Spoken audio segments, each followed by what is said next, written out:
Hi folks, welcome to episode 44 of the Epochs of the Lotus Eaters. I am of course joined by Bo, and we are continuing our discussion on Napoleon, the infamous corporal, as it were. But we're going to be talking about his early life and how he rose to prominence, because in the previous episode we talked about the chaos of the French Revolution, and it is from this chaos that a ladder emerges, that this little corporal, as they called him, wasn't it? Yeah. That he was able to rise to prominence. But I'm not trying to underplay his genius or anything like that, because he clearly was. Super quick word on that name, the Little Corporal. Yeah. It was originally a term of endearment from his own men. Oh, really? Yeah, in fact, we'll talk about it here because it's right at the beginning of his career, Right. where he was an artillery officer. Yeah. But even once he gets promoted to a general or senior general, he's still sort of up the front directing artillery batteries. Right. And so his men called him the Little Corporal as a term of endearment. Yeah. Because it sounds a bit disparaging, doesn't it? Like it's something Wellington would say. It's but like Caligula, isn't it? It comes from little boots. But Napoleon liked. Yeah. He seemed to like it. So Well, it's a term of affection. Why wouldn't you? Yeah, he's one of us. Yeah, he's one of us. Yeah, he's got a nickname. Anyone who's got a nickname is part of the group. Yeah, exactly. Yeah. But just a quick thing. He wasn't actually that short, was he? No, so he wasn't particularly tall, but he wasn't tiny. No, I recall seeing like a thing about it a while ago. And apparently he was 5'7" in modern measurements, but there's a difference in the British and the French measurements. That's it. And so to the British measurement, because it wasn't being adequately translated in modern measurements, 5'7", I mean, that's shorter than average now, but in 200 years ago, that's not that short at all. And the British were misrepresenting his height, basically. So he was coming across like a midget to them, but he wasn't actually that short. But anyway. That, and in a lot of the satire, or a lot of the cartoons of the day, he's always shown as small. You know, your enemies are small little man. You know, to diminish them. Yeah, exactly, yeah. Anyway. Okay, well, so perhaps we should start at his early life, because, well, just to say real quick, in 1789, the year of the revolution, of the tennis court oath and all that, Napoleon's 20 years old at that point. I thought he was younger, actually. But I was listening to a historian saying that that's really important, to be one of these great figures in history that tower over history, like Alexander or something. You've got to be lucky with when you were born, really. You have to be born at the right time. Yeah. Otherwise, the opportunities just won't. And anyway, to be young and ambitious and in the right place in 1789 is absolutely key. Yeah. So that's an important thing to mention. So should we just start with his sort of early life? Yeah, let's go. So he was born on Corsica, which when he was a very little boy was basically annexed by France. And the Corsicans are relatively proud. I think today they consider themselves more or less part of France, or more French than anything else. But also they're Corsican, they're their own thing, And so anyway, this plays out quite a lot in Napoleon's early life. But so the thing was, he was born he's a big part of a big family. That's not uncommon. Minor aristocracy, weren't they? Yes, no, absolutely that. His father was, aristocratic, but minorly so, and certainly not really had any money. They weren't sort of on the breadline, but they didn't have any real wealth to speak of. Because it was such a big family, Napoleon's one of 8. He's got 7 siblings. And his mum actually was pregnant like 13 times. I suppose that's just the way things were a bit more back then, before contraception or whatever. So he's the second oldest, and just to cut ahead on that, he makes most of them kings and princes and dukes and archdukes around Europe at different points. How convenient. It'd be nice. I happen to be brilliant, and I have a big family. Yeah. I'm very useful. So, like, he'll make his older brothers, they're like the kings of Spain, kings of Naples, kings of Lombardy or Westphalia. Isn't there a deep irony in the French Revolution deposed the monarchs of Europe? And, oh, by the way, our leading light, our great emperor, is actually just going to make kings all over Europe as well. Isn't that deeply ironic? A massive contradiction there? Yeah, no, huge. That's why I don't agree with the idea that the Napoleonic era is a continuation of the French Revolution. Really? Yeah, I don't buy it. I feel like there's a sharp difference, at least when Napoleon crowns himself as emperor in 1803. Certainly then, there's a break in my mind. I can see where you're coming from, but you can't deny it's a product of the revolution. Oh yeah, sure. So but everything's a product of what came before. Sure, but it's not the same thing. Like I was listening to something. In fact, academic agent. Academic agent. Apostolic Majesty said to me that it was sort of a very direct continuation. It's the same thing. And I just don't agree with that. Well, it's not the same. It's not the same paradigm, is it? Because obviously you can't have an emperor coming out of the Republic. That's the failure of the Republic. When an emperor is produced, right? Yeah. The same with the Romans. Same with the French. And so you are right. It is something different, but it is still an ancestral continuation of the circumstances. Yeah, but like, I mean, that's the argument you could say. It's like an Augustus type figure. He's an emperor, but it's like a Republican style emperor. It's a Republican version of an emperor. Well, I just don't buy any of that. It's nonsense. He's an autocrat, and that's the end of it. The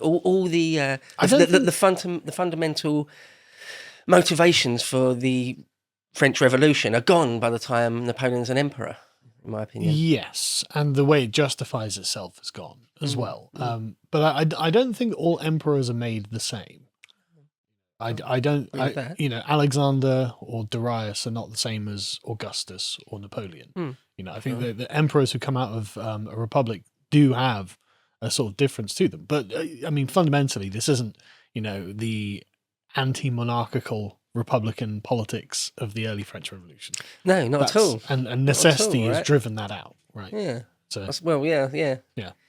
It just seems, the very first revolutionaries would never have consented. No. It was kind of the opposite of what they meant. Yeah, well, absolutely. An emperor of France who's going to put kings all over Europe. That's exactly what we signed up for.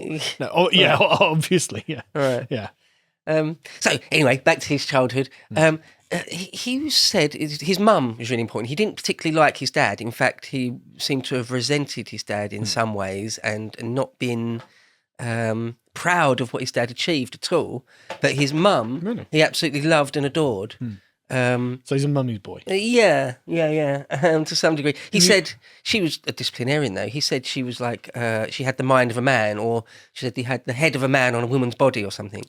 You can see this in his relationship with Josephine and other women during his life. He's clearly got an interesting relationship with women. Right? Yeah. Well, we'll get on to Josephine in a bit.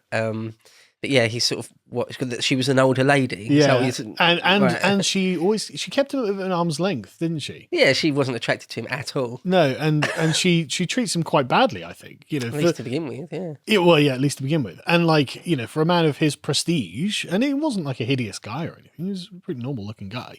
So it's like, for a man of his prestige, you would think he would have women flocking to him, and yet he chose that one. And so obviously there's something interesting and a bit Freudian going on, I would say. Although she was a sort of a professional courtesan who was sleeping with all sorts of people more important than him at that point. But in the end, he's sort of quite out of order to her in the end. Tables get turned. But nonetheless, he loved his mum very much. And he said, there's a few lines where he said things like, everything I am, I owe to her. Yeah. All my genius, for whatever that is, I owe to her. Right, okay. So she must have been, there's not a great deal written about her, not that I've read anyway, but she must have been one of those extremely formidable women that just won't take any crap from anyone ever. I think one the term we're looking for is matriarch. Yeah, right. And I don't doubt. Sort of endless reserves of energy, must have had to, you've 8 got kids. 8 bloody kids, and loads of them are going to be boys as well. You're like, how many boys are there? Like 7 or 8? 6, 7, something like that. Yeah. I think there's 5 or 6 of them. Yeah. So you've got loads of boys. She must have cracked the whip a lot. Yeah. Yeah. And this idea that you raise men that have got very strongly their own mind, their own personality, their own opinions, that can only be born out of somebody, a real leader. It doesn't have to be a man. No, absolutely. He's leader of a household. Yeah. So anyway, that's sort of an important relationship, which, once he becomes an adult man, you sort of forget about. But he must have owed a lot to her. I swear, he said he did. When I was reading about Napoleon, I was thinking a lot about his relationship with his mother when I was reading about his letters to Josephine, Oh, really? and the way he was being, like, I found it embarrassing reading about his early relationship with Josephine. I found it embarrassing for him, and I did wonder. That's all I'm saying. I did wonder. Anyway. Okay, so when he's so his father is sort of, as we say, sort of very minor Corsican aristocracy, so not really that important at all. But he had some sort of station. So when Napoleon's about 9 years old, they moved to Paris. So Corsica's been overtaken by France, and they moved to Paris, and he gets sent to a sort of basically a boarding school, not a full military academy, but a military type boarding school. So that's a very delicate age when you're about 9 years old, isn't it? To be completely separated from your family and left to sink or swim in a military school. Yeah. I mean, yeah, it's quite harsh, really. Yeah. I mean, and especially probably in this era, like things are rough. The France is a tense place when Napoleon's 9 years old. Yeah. Like, and I wouldn't have wanted that. Yeah. And he's an outsider. Yes. He's not welcome. Yeah. He doesn't even speak French very well at all, or not at all. And then when he does, he's got a very strong Corsican accent. So he's like this rube, this provincial kid that no one's interested in. And and he gets stick about his accent for his entire life, doesn't he? And he's treated just like, and it's really condescending as well. Like, like how... The French are quite arrogant about their language. I don't mind saying that. Yeah, no, this is absolutely true to this day. But yeah, and you can see that this has like a profound effect on him. And the thing is, it goes against the ideals of the revolution entirely. This is meant to be the rights of man, the brotherhood of man. This is meant to be the universal view. And yet you're a filthy Corsican peasant, basically. A country bumpkin. Yeah, exactly. A provincial rube, as you say. And so, it's interesting that the challenges just social challenges Napoleon faces, that he conquers as well. Yeah. Although apparently he was sort of quiet and brooding and introspective, not to the point where he couldn't really interact or succeed in life. But yeah, he was certainly an outsider, at least to begin with.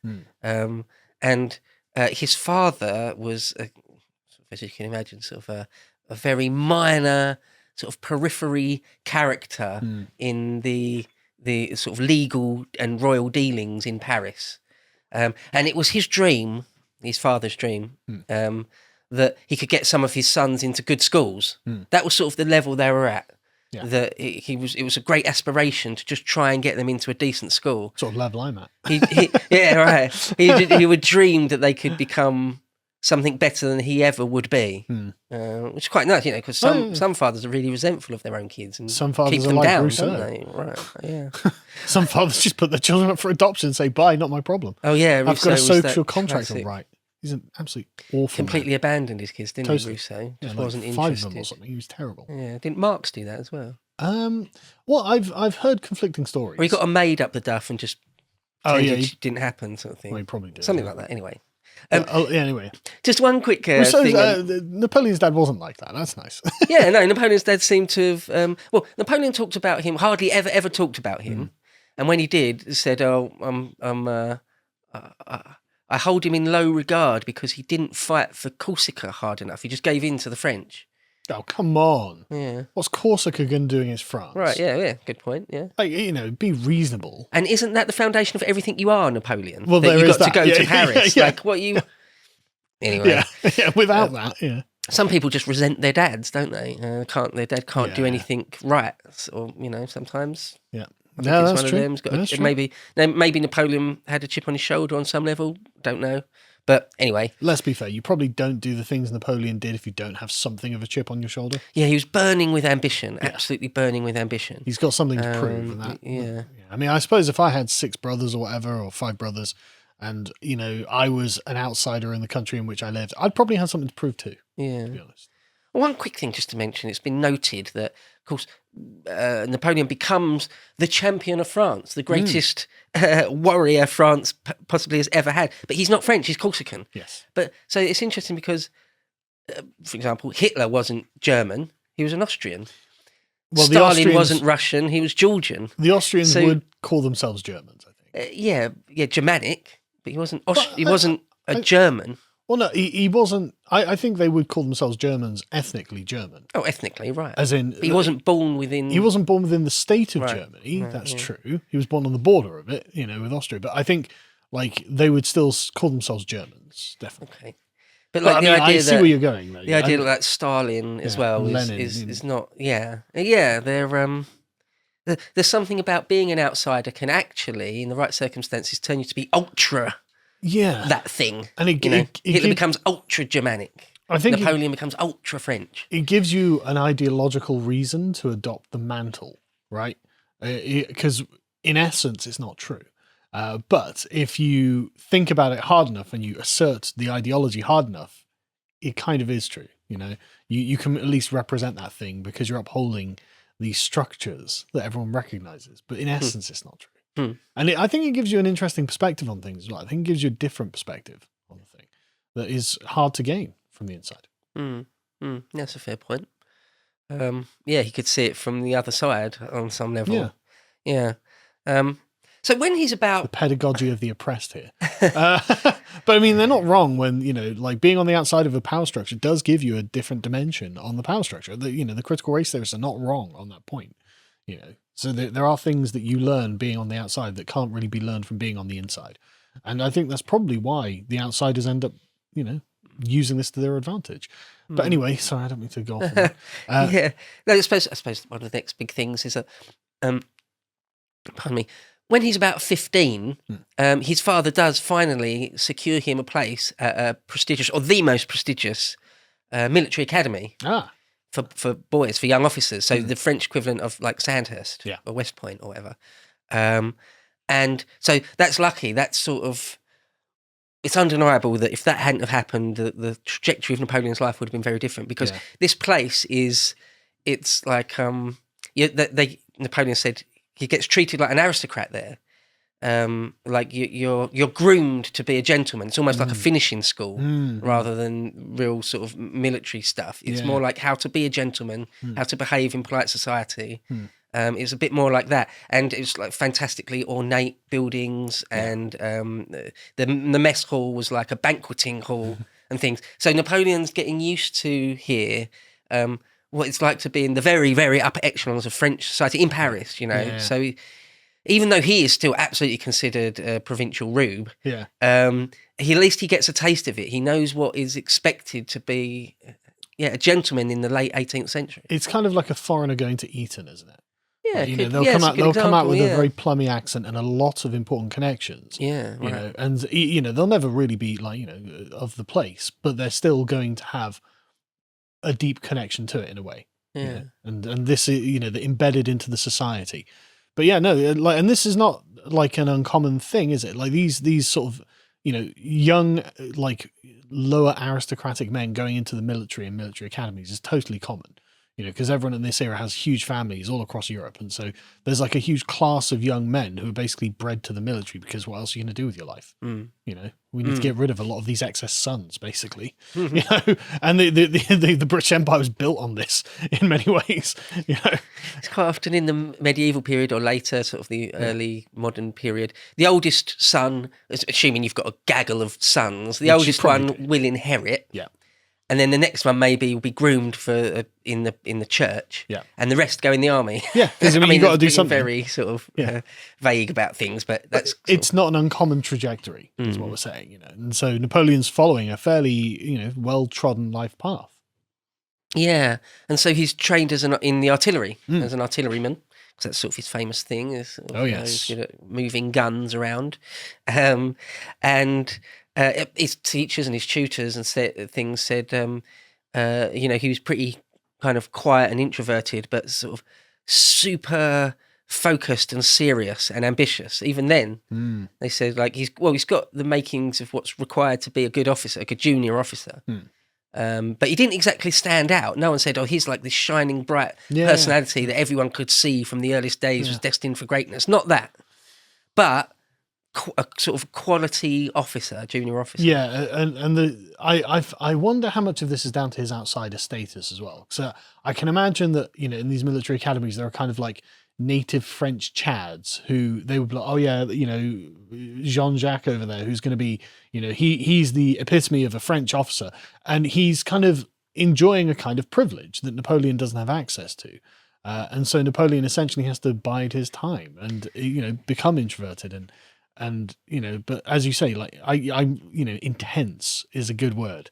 You know, I can see it, you know. Loads of people say that. Josephine said that about him. Like, I don't like him. He's too intense. It's like, it's weird. Like, you can't even, lots of people said it's difficult even to hold his gaze and things. Like, 'cause he's so, brooding comes up a lot. People say he's sort of got a brooding character, but, okay, so he passes out of that academy as a sort of a junior officer. One of the first things, or one of the main things he does before he sort of really enters the stage of history is that he goes back to Corsica. And there was sort of the leader on Corsica was a guy called Pascal Paoli, sort of basically the political leader on Corsica. And Napoleon had always looked up to him as a bit of a hero of Napoleon's. Napoleon thinks, you know, I'll go back to, this is his thinking, I'll go back to Corsica, and I'm like this bright young officer, I'm now like a lieutenant in the cavalry, artillery, and I'll go there and I'll sort of work for him, be under him, work my way up through the echelons of like Corsican society, and that was sort of his plan for life going That's forward. a fairly reasonable plan. Yeah. But he gets down there and is sort of really, really heartbroken to find that Paoli doesn't like him at all. Doesn't trust him, doesn't like him. It's like, who's this young upstart, this kid? Yeah. Paoli said something like, oh, he's just a big blustering boy. Right. Because he's still very young. He's not even 20 by that point. Yeah.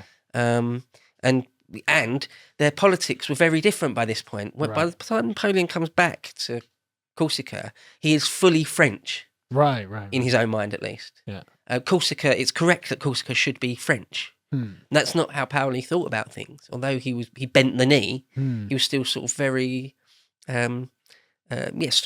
staunchly Corsican. And so their minds, their sort of political views were opposing each other. Right. So anyway, just to cut some of these stories short, Napoleon ends up setting up his own political faction. Of course he does. Yeah, of course he does. In Corsica. Yeah. And after a bit of back and forth, he's beaten and ousted by Paoli and his faction. Right, okay. And he has to flee with his whole family into the hills for their lives, more or less. Yeah. And in the end, flee entirely from Corsica entirely and go back to mainland France. To watch the full video, please become a premium member at lotuseaters.com.